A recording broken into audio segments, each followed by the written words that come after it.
Haleluya, puji Tuhan, kita bersama lagi di episode yang kelima kali ini, malam ini. Jadi saya mau mengucapkan selamat datang, selamat malam, dan shalom kepada muda-mudi yang menonton malam ini, yaitu segmen LFJ, Life for Jesus. Jadi malam ini kita akan dengar firman Tuhan, renungan yang akan disampaikan oleh seorang hamba Tuhan yang akan memberikan pengulasan tentang tema pada malam ini, yaitu Go Make Disciple. Jadi bersama dengan saya malam ini, episode yang kelima, bersama malam ini penginjil Jesone malam ini.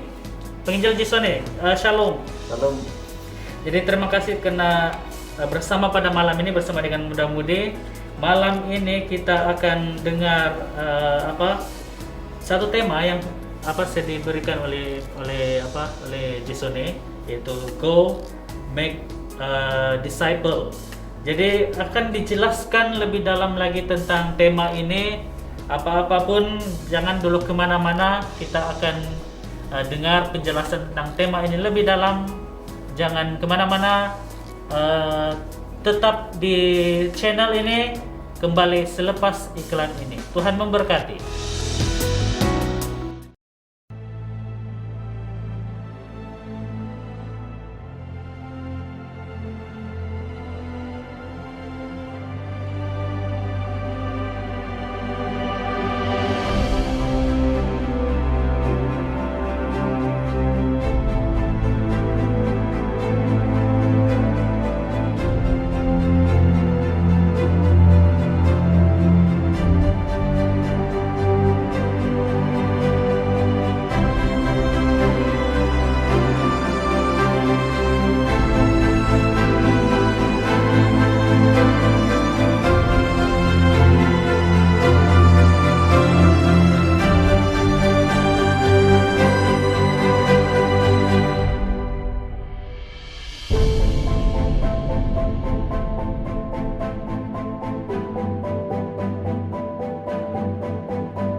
Jadi terima kasih atas kesetiaan Anda bersama segmen malam ini LFJ bertemakan Go Make Disciple. Jadi kita teruskan soal yang pertama.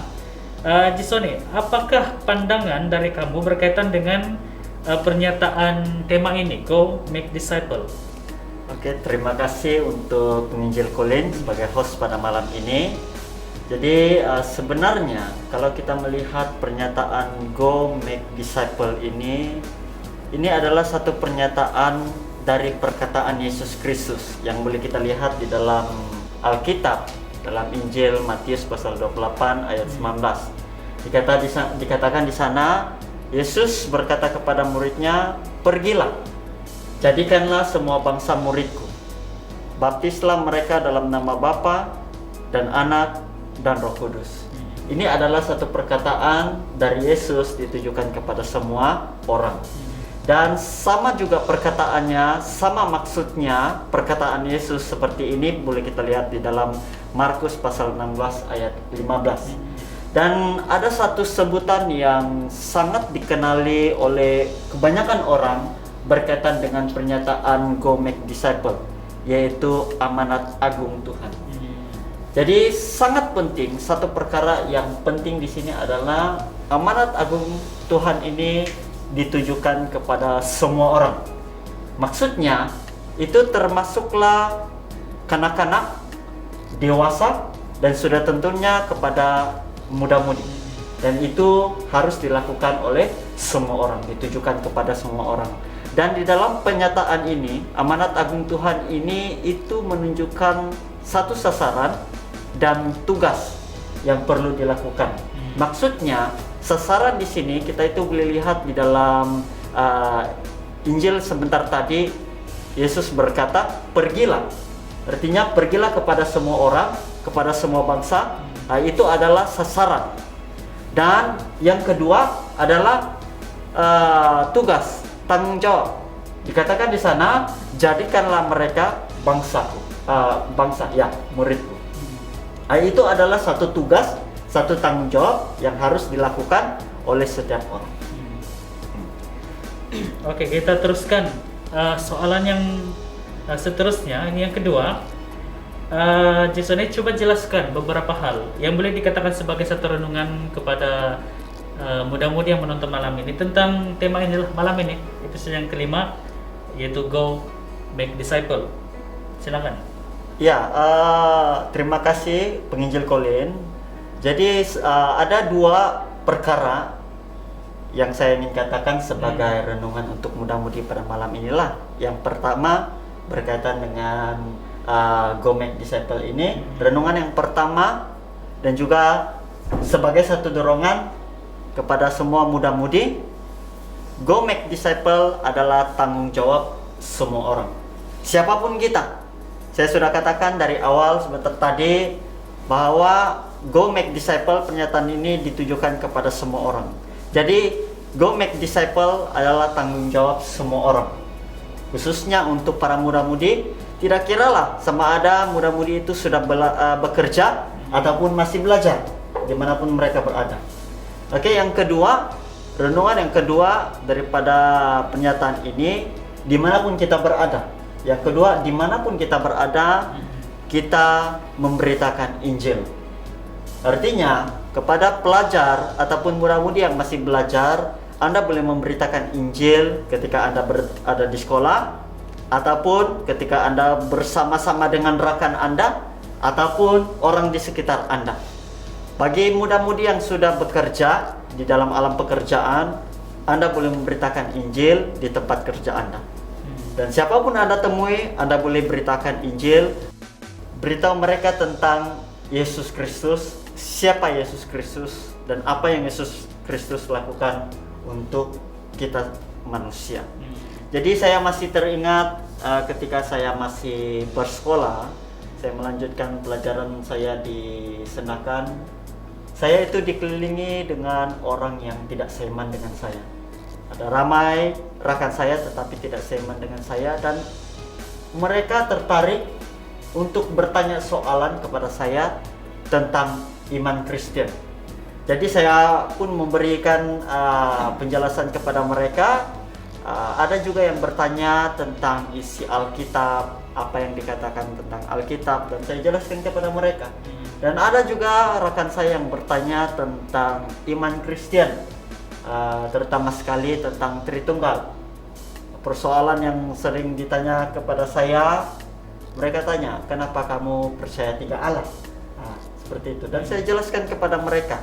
Dan saya pikir itu adalah satu kesempatan bagi saya untuk jelaskan mereka siapa itu Yesus Kristus, dan saya beritahu kepada mereka Yesus Kristus itu adalah Tuhan Allah yang saya percayakan.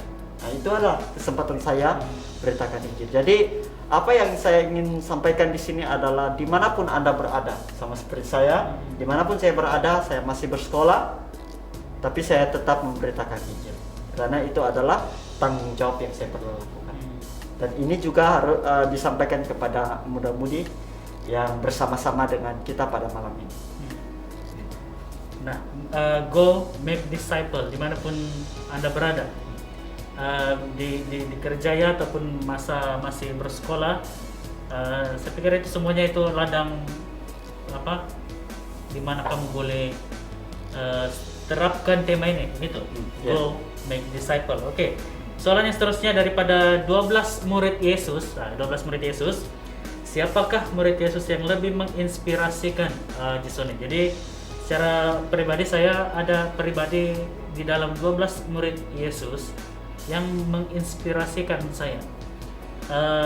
Jason pula ada pribadi di antara 12 murid Yesus yang menginspirasikan dia. Tapi kita akan dengar siapa di antara 12 murid itu yang menginspirasikan Jason selepas iklan ini. Tapi sementara iklan ini berjalan, kamu mudah-mudi boleh juga pikirkan di mana 12 murid ini yang menginspirasikan Anda. Dan kemana-mana kembali selepas ini. Tuhan memberkati. Ya, terima kasih atas kesetiaan Anda. Sekali lagi, bagi Anda yang baru masuk menonton segmen kali ini LFJ, kita masuk ataupun dalam episode kali ini, tema kali ini adalah Go Make Disciple. Jadi kita sudah masuk sebenarnya ke soalan yang ketiga. Soalan yang ketiga adalah antara 12 murid Yesus, siapakah murid Yesus yang di antara 12 inilah yang menginspirasikan Jason? Yang pasti saya tahu jawabannya bukan Yudas Iskariot. Jadi secara pribadi saya pun sebenarnya ada antara 12 itu menginspirasikan saya. Tapi kita tanya Jason siapa antara 12 itu yang menginspirasikan ke kehidupan kekristenan? Silakan Jason. Oke, terima kasih penginjil Colin. Saya tertarik dengan apa yang dia katakan, yang pastinya memang bukan Yudas Iskariot lah, seperti yang penginjil Colin katakan sebenarnya tadi. Nah, kalau melihat kepada pelayanan Yesus Kristus semasa dia melakukan penginjilan, pemberitaan Injil, dia disokong, dibantu dengan beberapa orang. Dan ada 12 orang yang begitu dekat dengan Yesus Kristus, dan mereka ini disebut sebagai 12 murid Yesus Kristus. Dan bagi saya secara pribadi, saya juga mempunyai seorang, ataupun saya juga melihat di antara 12 murid ini ada seorang yang begitu menginspirasikan saya, dan saya sangat tertarik dengan kehidupan dia, pengalaman kehidupan dia. Dan orang yang saya maksudkan ini, murid Yesus yang saya maksudkan ini adalah Simon Petrus. Simon Petrus. Nah, bagi saya secara pribadi, Simon Petrus ini memiliki pribadi yang sangat unik, pengalaman kehidupan yang sangat unik. Kenapa saya katakan? Sebab dia memiliki pengalaman yang baik dan juga yang tidak baik. Nah, untuk Simon Petrus lah. Jadi Simon Petrus ini, kalau saya melihat, dia adalah seorang murid Yesus Kristus yang sangat dekat dengan Yesus Kristus. Dan Simon Petrus juga, dia mempunyai pengalaman berjalan di atas air. Dan Simon Petrus juga dia mengenali Yesus Kristus sebagai Mesias. Dan dikatakan bahwa Simon Petrus ini adalah seorang murid yang menonjol menjadi pemimpin kelompok dan mengenali Yesus Kristus sebagai Mesias dibandingkan dengan murid yang lain. Tetapi dalam masa yang sama, Petrus juga memiliki pengalaman kehidupan yang tidak baik sebagai seorang murid Kristus. Dia memiliki pengalaman yang tidak baik. Apa yang saya ingin katakan adalah, walaupun Simon Petrus itu adalah murid yang menonjol, dia menonjol, ternyata dia juga pernah menyangkal Yesus Kristus. Bukan sekali, tapi 3 kali dia menyangkal Yesus Kristus. Tetapi akhirnya Yesus Kristus memulihkan kehidupan Simon Petrus dan dia bertobat. Dan selepas daripada itu, pengalaman kehidupan dia itu, pelayanan dia itu sangat luar biasa. Bahkan dia tetap melayani sampai pada akhir kehidupan dia, dan dia mati sebagai martir, disalibkan terbalik, kepala ke bawah. Dan di dalam Alkitab juga mencatatkan di dalam Kisah Para Rasul pasal 2 ayat 41, di mana ketika Simon Petrus berkhotbah memberitakan Injil, dan pada waktu itu kira-kira 3.000 orang percaya kepada Yesus Kristus. Jadi kalau kita lihat di sini, kita dapat belajar sesuatu daripada kehidupan Simon Petrus. Pada awalnya dia adalah murid yang menonjol dan dia jatuh, tetapi dia dipulihkan kembali. Setelah dipulihkan kembali, dia pegang pernyataan ini, go make disciple. Sampai pada akhir hidupnya, sampai dia mati, dia tetap memberitakan Injil. Dia tetap setia kepada Yesus Kristus. Jadi saya pikir itulah murid yang sangat menginspirasikan saya, antara 12 murid Yesus Kristus lah. Dan yang pastinya bukan Yudas Iskariot. Bahkan Simon Petrus setelah dia bertobat, dia sampai pegang go make disciple itu, sehingga ada 3.000 orang percaya kepada Yesus dan menyerahkan diri, dibaptis. Wah, puji Tuhan. Jadi Simon Petrus menjadi inspirasi kepada Jasone. Jadi saya percaya kamu mudah-mudahan ada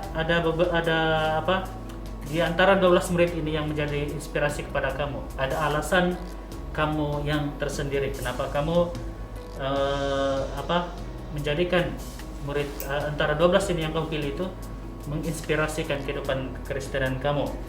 Oke, Jasone, yang keempat, berdasarkan pandangan Anda, apakah cabaran dalam pelayanan berdasarkan pernyataan tema ini, go make disciple? Jadi berdasarkan pandangan Anda, apa cabaran dalam pelayanan sementara kamulah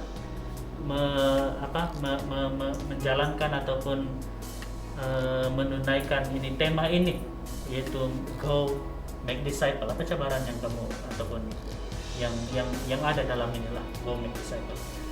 Iya, kalau bercakap tentang cabaran, sebenarnya di dalam pelayanan ataupun pemberitaan Injil, memberitakan Injil, ada banyak cabaran sebenarnya. Dan cabaran itu berbeza, bergantung dengan keadaan semasa di mana kita pergi. Tetapi saya ingin jelaskan dua perkara ataupun dua cabaran yang saya pikir ini penting untuk diperhatikan, dan khususnya untuk muda-mudi perlu tahu tentang ini, cabaran ini. Yang pertama, cabaran pertama adalah berkaitan dengan cabaran dari diri sendiri. Apa yang saya maksudkan cabaran dari diri sendiri adalah ada orang yang berpendapat seperti ini. Bagaimana saya mau memberitakan Injil? Apa yang saya perlu beritahu kepada orang lain? Dan siapa yang saya perlu beritahu kepada orang lain? Tambahan lagi, cabaran yang saya hadapi, nanti kalau saya beritakan Injil, saya risau kalau saya salah beritahu tentang Alkitab. Jadi itu cabaran dari diri sendiri. Dalam arti kata yang lain, tidak yakinlah. Persoalan timbul dari diri sendiri. Itu cabaran yang pertama. Dan cabaran yang kedua adalah penolakan semasa memberitakan Injil. Nah, ini juga cabaran yang akan timbul ketika kita memberitakan Injil. Saya juga mengalami keadaan seperti ini. Saya masih ingat ada dua pengalaman saya yang saya boleh kongsikan kepada muda-mudi. Pengalaman pertama, pengalaman ditolak ketika memberitakan Injil. Cabaran kedua adalah berkaitan dengan penolakan. Di dalam pelayanan pemberitaan Injil, bukan hanya dari diri sendiri, tetapi ketika kita memberitakan Injil, kita juga akan menghadapi penolakan. Saya juga masih teringat semasa saya pergi memberitakan Injil, saya juga ada pengalaman ditolak semasa memberitakan Injil. Pertama, ketika saya bersama dengan rekan-rekan saya pergi ke Seramban, untuk menjalankan pelajaran dalam XII. Ketika selesai belajar di dalam kelas dan kami keluar untuk memberitakan Injil di lapangan. Dan pada waktu itu ketika saya berjumpa dengan orang lain, belum sempat saya memberitakan Injil, mereka terus menolak. Dia tidak mendengar apa yang saya katakan. Dia menolak, dalam arti kata yang lain dia menolak. Dan cabaran yang kedua, pengalaman yang kedua adalah ketika saya melakukan penginjilan di kota Kinabalu. Dan pada waktu itu saya pergi ke satu mall dan saya mencari peluang kesempatan untuk memberitakan Injil. Dan pada waktu itu saya bertemu dengan satu keluarga yang sedang makan. Dan saya datang kepada mereka, bercerita dengan mereka, dan setelah itu saya masuk kepada nama Yesus Kristus. Mereka terkejut dan mereka tidak menjawab apa-apa dan tidak mau mendengar apa yang saya katakan, dan mereka terus pergi. Makanan belum habis dimakan karena pada waktu itu mereka sedang makan di satu restoran di kota Kinabalu. Mereka terus berlalu begitu saja. Jadi ya itu cabaran ketika memberitakan Injil. Saya pikir dua perkara ini dua cabaran yang memang selalu berlaku apabila kita memberitakan Injil lah. Ya, itu dua cabaran. Ya, itu tentang cabaran-cabaran yang apa ada sebenarnya di dalam semasa kita penginjilan. Banyak cabaran. Saya juga ada pengalaman yang saya alami semasa saya memberitakan tentang Yesus kepada orang lain. Ada juga penolakan sebenarnya. Ada cerita daripada saya juga tersendiri. Sebenarnya semuanya itu ada. Jadi tidak larilah sebenarnya, bukannya dikatakan pergilah dan Tuhan menyediakan semuanya baik, tapi ada penolakannya juga, ada cabarannya. Jadi di dalam soalan yang seterusnya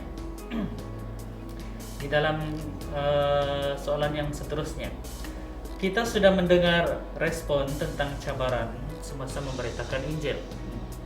Jadi apakah yang boleh menjadi dorongan? Nah, ini dorongan daripada Jason lah kepada muda-mudi, sebab saya juga bila saya pergi melayani, saya bawa muda-mudi dan ada cabaran terutamanya di dalam penolakan, seperti tadi yang kamu ceritakan, tidak ada respon, tidak didengar sehingga selesai. Bahkan mungkin ada kawan-kawan yang juga masuk ke dalam perdebatan, cabaran respon Jesone tentang cabaran yang bakal dihadapi oleh muda-mudi yang akan suatu hari nanti akan terlibat sama dalam penginjilan. Apa respon ataupun dorongan kepada muda-mudi supaya terus setia menyambut panggilan Tuhan ini tentang go make disciple nih. Silakan Disoni. Ya, terima kasih daripada penginjil Colin. Dan untuk dorongan semua muda-mudi, saya ingin kaitkan itu dengan cabaran yang saya sudah katakan sebentar tadi dari awal. Ada dua cabaran. Yang pertama itu tidak yakin dengan diri sendiri, yaitu ada persoalan yang timbul bagaimana, apa dan siapa yang saya perlu beritakan tentang Injil. Dan dorongan saya untuk cabaran ini, apabila muda-mudi berhadapan keadaan seperti ini, dorongan saya adalah sebenarnya cabaran ini sudah ada jalan penyelesaiannya. Bagi kita di Paroki Holy Cross Kuala Sapi, kita sangat beruntung. Kenapa saya katakan beruntung? Karena setiap jemaat dalam Paroki Holy Cross Kuala Sapi ini sudah dilengkapkan dengan bagaimana cara untuk memberitakan Injil. Dalam arti kata yang lain, dalam penginjilan XII.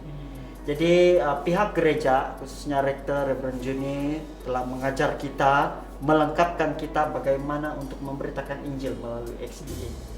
Jadi dari situlah kita akan tahu apa yang perlu kita lakukan dan bagaimana kita mau memberitakan Injil. Kepada siapa yang kita perlu beritakan tentang Injil Kristus, dan apa yang harus kita sebut, apa yang harus kita katakan ketika kita berhadapan dengan orang, beritakan Injil kepada mereka. Itulah saya katakan kita ini sangat beruntung di tempat ini, di dalam paroki Holy Cross Sekolah Sapi. Jadi hanya kembali kepada diri kita sendiri, khususnya untuk para muda-mudi. Hanya kembali kepada diri sendiri para muda-mudi, apakah kita mau dilengkapi ataupun sebaliknya. Tetapi saya mau mendorong kepada muda-mudi supaya kita memberi diri kita untuk dilengkapi menjadi pemberita Injil, supaya kita yakin dan tidak ada lagi persoalan apa yang perlu saya katakan, siapa yang saya mau jumpa, dan bagaimana saya mau memberitakan Injil. Karena dari XII Anda akan dilengkapi. Jadi buka hati untuk dilengkapi lah. Itu yang pertama, dorongan yang pertama. Dorongan yang kedua berkaitan dengan cabaran yang saya sudah katakan juga sebentar tadi, yaitu penolakan. Ya, penolakan itu tidak dapat dielakkan. Tetapi bagi kita, dorongan saya untuk muda-mudi yang apabila Anda keluar untuk memberitakan Injil, ketika Anda berhadapan dengan masalah seperti ini, penolakan, jangan kecil hati, jangan kecewa. Tanggung jawab kita, tugas kita adalah memberitahu siapa Yesus Kristus, beritahu mereka pribadi Yesus Kristus, kenalkan mereka tentang Yesus Kristus. Sama ada mereka mendengar ataupun tidak, itu terpulang dengan mereka. Bukan tanggung jawab kita untuk menginsafkan orang. Tanggung jawab untuk menginsafkan orang daripada dosa itu adalah adalah pekerjaan Roh Kudus. Pekerjaan kita, tanggung jawab kita adalah memberitakan Injil. Kenalkan mereka siapa Yesus Kristus. Jadi saya pikir ini sangat penting bagi setiap muda-mudi lah, supaya apabila Anda keluar memberitakan Injil, Anda tidak kecewa. Nanti kalau kecewa, tidak pula mau memberitakan Injil lagi. Nanti timbul dalam perasaan, buat apa saya mau beritakan Injil? Kalau saya beritakan Injil pun tidak ada orang yang akan dengar. Tetapi saya ingin dorong kepada muda-mudi, kepada kita semua, supaya tetap memberitakan Injil. Apabila menerima penolakan, jangan kecewa. Kita beritakan Injil, kita kenalkan siapa itu Yesus Kristus. Itu yang penting lah bagi kita. Dan ini menjadi satu dorongan untuk kita semua lah. Ya, saya tertarik dengan apa yang Jason bagi kita sebentar tadi kepada kita semua, bahwa paroki ada menyediakan tempat di mana ataupun kaidah untuk kita diperlengkapi, supaya ialah seperti apa pengalaman yang Jason ataupun bahkan saya ataupun kamu juga, kamu didatangi oleh orang-orang yang tidak seiman, yang mempertanyakan beberapa soalan-soalan, ataupun di mana di lapangan yang ada kesempatan untuk kamu memberitakan Injil, tapi tidak tahu bagaimana mau ceritakan, mau jelaskan berita baik ini tentang Injil ini. Jadi paroki tersedia sebenarnya ruang ataupun kaidah supaya kita semua diperlengkapi, supaya apabila kita muda-mudi sudah diperlengkapi, apabila suatu masa berada di lapangan dan berhadapan dengan situasi seperti begini, kamu tidak rasa takut, sudah diperlengkapi, khususnya tentang kaidah daripada XDI ini.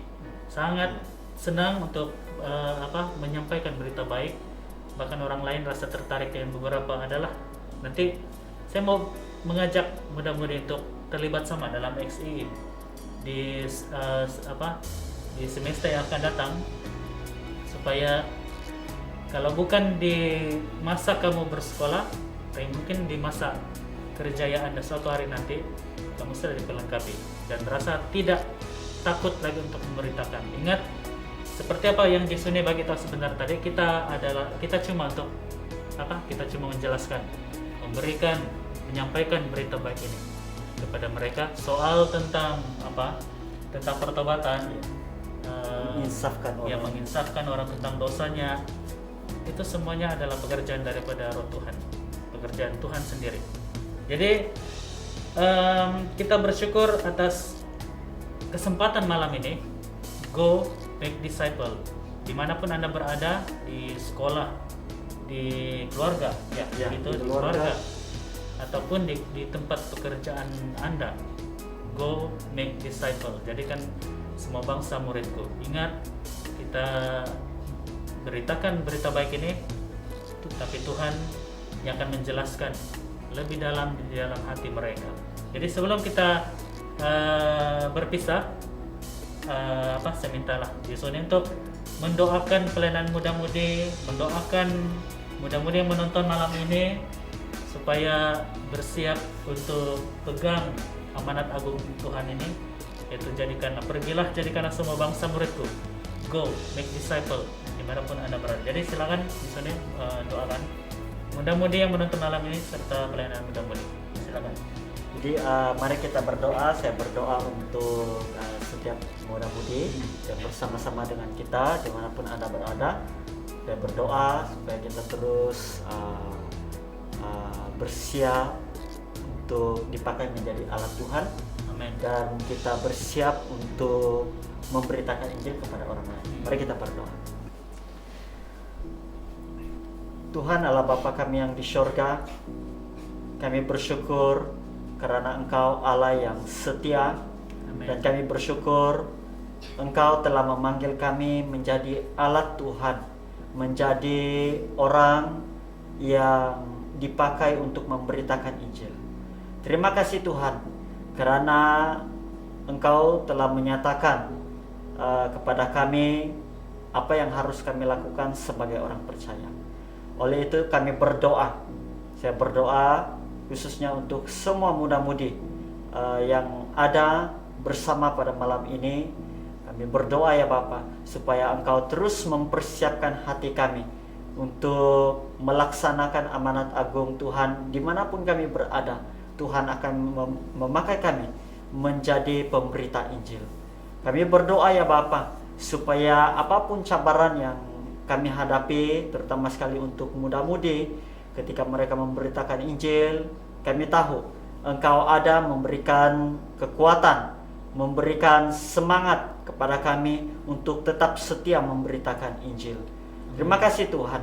Kami berdoa ya Bapa, supaya Engkau terus memanggil kami menjadi alat pemberitaan Injil, supaya dimanapun kami berada, kami menyatakan nama Tuhan. Bahkan setiap orang mengenal Engkau adalah Tuhan, dan Engkau adalah jalan untuk menuju kepada keselamatan. Amin. Kami bersyukur hanya dalam nama Yesus kami sudah berdoa. Amin. Amin. Jadi puji Tuhan, kita sudah sampai ke penghujung segmen kali ini, episode yang kelima. Jadi terima kasih Yesoni karena bersama pada malam ini. Jadi bagi muda-mudi, ingat, go make disciple dimanapun Anda berada. Jangan sia-siakan usia muda kamu untuk tidak menginjil. Jadi bawa mereka, bahkan di dalam keluarga ada, dimanapun berada, supaya mereka kenal tentang kasih Tuhan ini dalam hidup mereka. Tuhan memberkati, shalom dan selamat malam. Tuhan memberkati.